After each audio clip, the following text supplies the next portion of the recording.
What's happening, everybody? Welcome back. This is Forgo, and today we're going to have a little comparison between the two best physical teams in the game, which are Nier and the Alpha team, along with Rosetta. Now, something you should always keep in mind, guys, when it comes to these comparisons is it always depends on the build. It always depends on the gameplay, because this is a highly skill-based game. The better player you are with your characters, the more accurate representation you can get of their power levels and how well they do. Now, in the comparisons you're going to see today, I played quite a few times trying to get the best or the perfect runs that I could, but also remember that, guys, that it really depends on the level of the character. And something else that you should really take into consideration when you're looking at these comparisons is if you're looking at this from a practical standpoint, what actually is the better cost to reward ratio for you, right? What is going to give you the better results? And the thing is, guys, the PGR game just does a really, really great job of making all characters in the game fairly relevant, right? Like, even though the Nier team is godly, even though I have a triple S Nier team that I've invested a good amount of money in, right?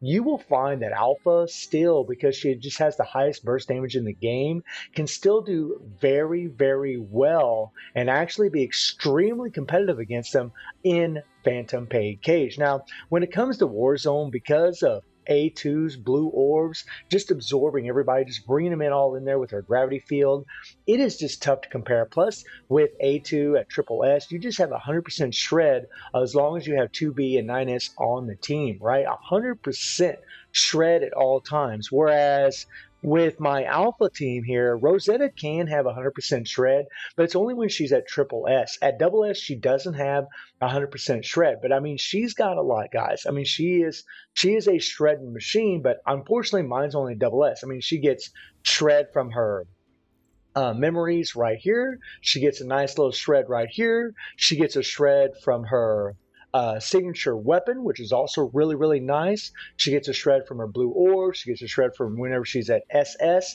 and she's doing her QTE.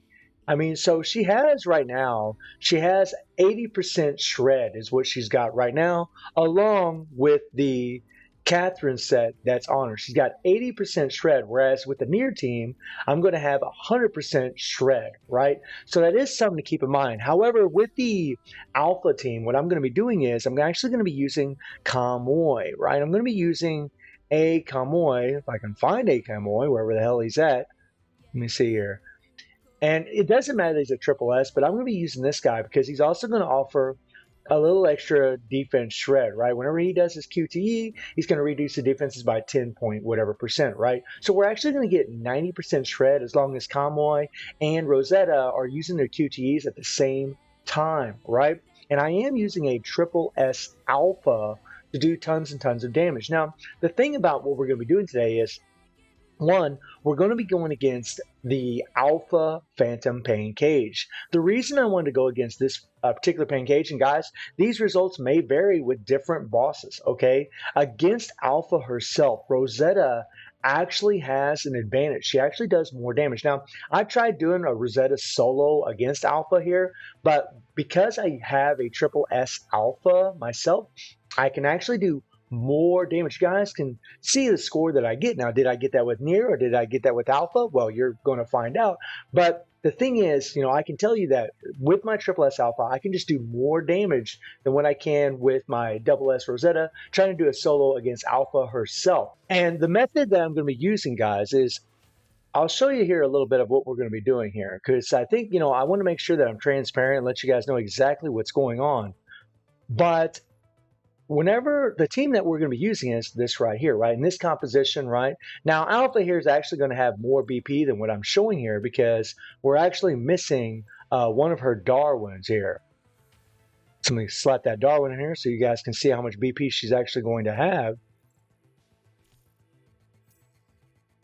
There we go. And she has perfect resonance, all attack and crit, and all core passives. Every one of these are her core passive, which means that whenever you go into her sword wave, she's going to be just doing a lot more damage. And as you guys can see, she is at 7,600 BP. She also has full resonance on her weapon. So that's a big reason why when I just kind of use Alpha instead of just trying to do solos with Rosetta, I'm just going to do more damage. She's just going to be better. Now, Convoy here has a little bit of an exceptional build on him. Okay, and that's because of the memories that we're going to be using on this character. Now, these memories here, guys, are memories that actually showed up, I believe, during the Lucia Plume event.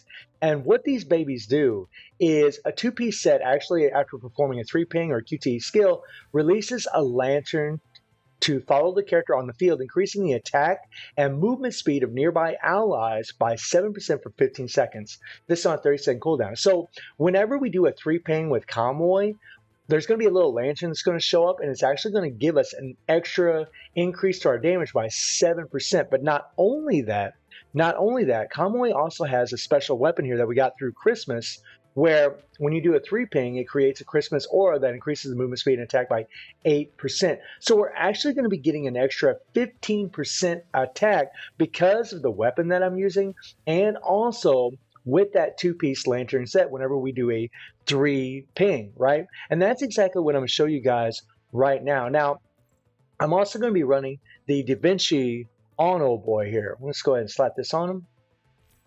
There we go. And this is the setup that I'm going to be using on this character, right? Alpha, of course, she's just using her 4-piece Frederick with 2-piece Darwin. And then Rosetta, of course, she's going to be using her 4-piece Leeuwenhoek with 2-piece Catherine, right? So let me show you how this works, because I want you guys to understand exactly what I'm doing here and in this comparison. Let's do it. So because I don't have Resonation on my Convoy, I don't have his Ultima unlocked. We only got 4 orbs available. Now, what I would generally try to do is, if I had his Resonations unlocked, I could easily, whoops, wasn't paying attention, I could easily do a 3-ping, right? But because I don't, what I need to do is kind of go into the matrix, right? And then I can do a 1-ping that counts as a 3-ping, and there you see the tree, and there you see the lantern, guys. And the lantern follows you around, which is pretty cool. The tree just stays in one area. So once we get out of this area, we lose the damage effect from the tree, right? But the lantern is going to keep applying, right? So I just wanted to show you guys that, because that way you understand exactly what's going on, So as long as we're within that tree field, and the lantern's going to be around us at all times because it follows us around, we're going to be getting an extra 15% attack, all right? When I switch to Alpha, that lantern's going to be around her, and she's going to be doing her attack. And this will really give you guys a good idea of how strong these characters are, at least specifically against Alpha and Pain Cage. And again, guys, results may vary playing other Pain Cage bosses, right? But I want to do this one because Rosetta actually has the advantage against Alpha herself in Pain Cage, so you guys can see just how good they are. And remember, guys, when it comes to triple S-ing a full Nier team, right? Triple S-ing a full Nier team is very, very expensive. I spent about $600, a little over $600 in doing this, right? That's a lot of money, or you would need an insane amount of black cards. You would need a lot of black cards in order to do this. Whereas, to have triple S Alpha, right, and double S Rosetta, I mean, you spend 15,000 black cards to get Rosetta, right? You can easily double S her through Pain Cage, getting the Phantom Pain Scars.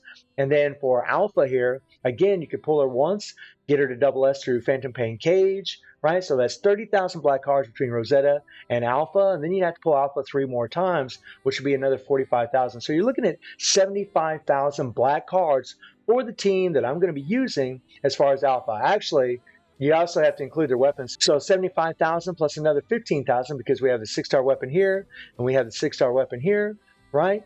So that would be 90,000 black cards. That's pretty expensive when I think about it. But 90,000 black cards, guys, compared to having a triple S Nier team, is small pickings. I mean, I know it's a lot, but compared to this team, guys, you need a lot of black cards to do this. If you were just spending black cards on this team, right? I mean, they did give us A2, they did give us 9S for free, right? But to go to Triple S, you'd have to do some extra pulls, right? And if you're not buying those packs, guys, and trying to get 6-star weapons for every one of these characters, like what I've done, this would literally be around 120,000 black cards. And that's also taking into account that you do get 30 shards for free whenever you take these characters to double S. 120,000 black cards versus 90,000. Now, this comparison isn't to crap on either team. Both of these teams are awesome. But what you're going to find, guys, with PGR and with all of your teams is that some teams are just better in certain game modes than other teams, which makes all teams really more relevant in the game. That's just kind of how the game works. They do a really, really great job of making multiple characters actually relevant in the game, or just making them very, very useful, even if they're not metas, right? But we're looking at two meta teams here with Nier and the Alpha team. They are the absolute metas. So I'm going to go ahead and leave you guys with those couple runs, and then we're going to talk about what we just saw.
All right, so as you guys just saw, Alpha actually pulled ahead of Nier, and I played those runs quite a few times. And this is what I was trying to say in like past videos about Alpha having really the highest burst damage ceiling in the game, just because of the way her sword waves operate. She just does insanity, right?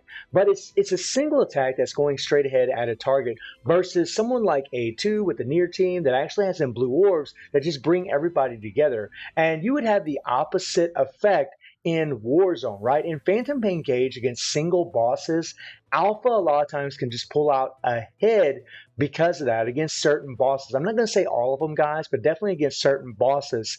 But Warzone, it's always going to be Nier. Nier's always going to come on top when it comes to this because of A2's blue orbs, because you're going to have 100% shred at all times if played properly, which makes all the difference in the world. But if you guys would like to see a comparison in Warzone between the Alpha team and the Nier team, I can happily do that for you. But again, guys, just remember, if my Rosetta would have been at Triple S and we would have had 100% defense shred, we would have done even more damage in that Phantom Pain Cage. We would have got even a higher score. So again, it just goes to show you guys that just, a lot of teams are still just going to be very, very relevant in the game, especially depending on your gameplay, depending on how well you have them leveled up.